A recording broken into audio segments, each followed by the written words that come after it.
Hello and welcome to this video.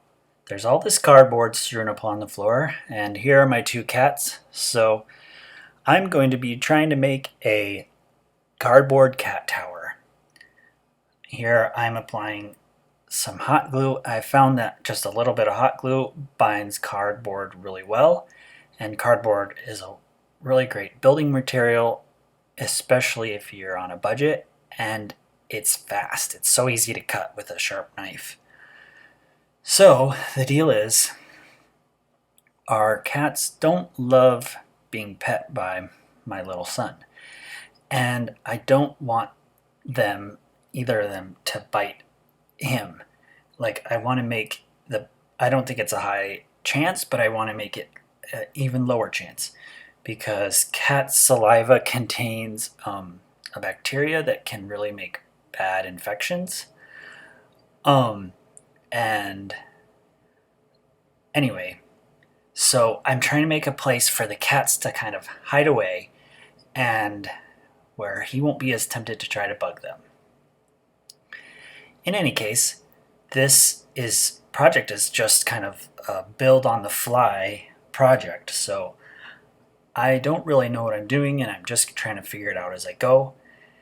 I started with one box for the base, and then here I stacked up another box, and I'm going to kind of make a shelved chamber so they can get up to the higher level.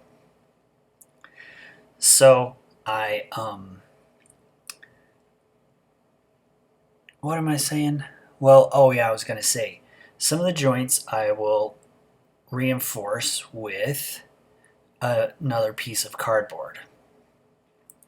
The hot glue gun I have is not great, unfortunately. I wish I had like kind of the more professional ones where you can get like really high quality hot glue that bonds really, really well. Someday I'd like to get one of those. And the guns themselves, I think, hold up. I mean, create the heat really quickly. So, in any case, this one that I'm using isn't terrible. And there you can see I am reinforcing those joints there. Handily enough, I had this box that's shaped like a pillar that a baby gate came into that I'm just going to use as is. It's an interesting kind of like thing to think about, different approaches to design. And there's a guy on YouTube named Peter Brown. Is that what his name is? I don't know. I'll put it on the screen. Anyway, he had a video about how some people do a lot of detailed planning before they build a project, and that's their build style. They want to know all the details before they get started or whatever. And other people kind of build as they go and see what's available. And that is what creates the final design. And I'm more of that kind of a person where a lot of times if I try to figure out all the details ahead of time, I just get kind of overwhelmed. But if I sit there and look at what I have in front of me, then I can think, oh, I could put that there. I could cut a hole here, etc. So I'm putting a piece of paper into this box so that I can find out the shape of the shelf. And that's the shape there. And so I can cut out the shelf to go in.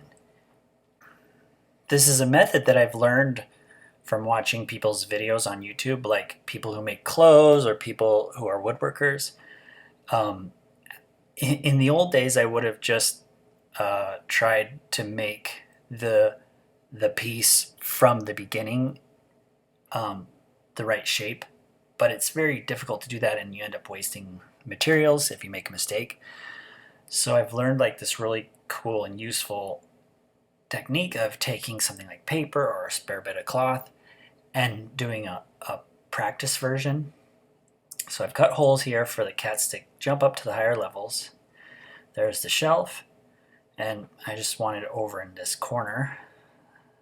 That plastic there is a for a water playing area for my little guy. And thankfully the cats took to it much more quickly than I expected.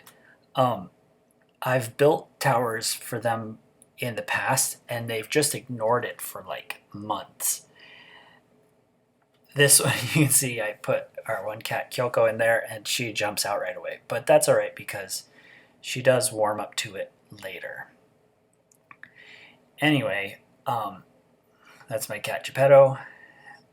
I'm very pleased with how it turned out because I had no clue what I was doing beforehand. Usually I have at least some of an idea. Anyway, thanks a lot for watching. I hope you enjoyed, and please consider checking out some of my other videos. Bye!